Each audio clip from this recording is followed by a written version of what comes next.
Hi, I'm Chef Isaac from Cuisines by Isaac, and today we're going to discuss how to make Irish soda bread. Okay, in this step we're going to mix our wet ingredients. Our wet ingredients in this case is going to be butter and buttermilk. And for the butter, we're going to need about 1/4 of a cup of butter. If you can just sort of look right here, it's already measured out for you, so all you got to do is just go right to here and cut right where it says 1/4 of a cup and put that in the thing.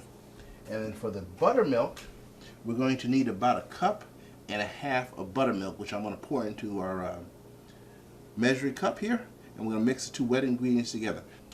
What I'm going to do is I'm going to go ahead and just make myself a little slice, like right here.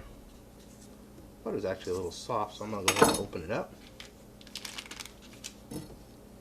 Then I'm just going to slice it right off here. Then I'm going to take this amount here, and I'm going to put it right into my pan. I'm going to take the back eye, turn it on just a little bit there, let it come up to temperature. I'm going to take about 1.5 cups of buttermilk, and I'm going to pour it in there. Just come up to about 1.5 cups.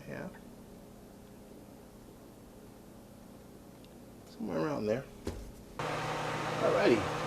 Now we've melted our butter in our pan here.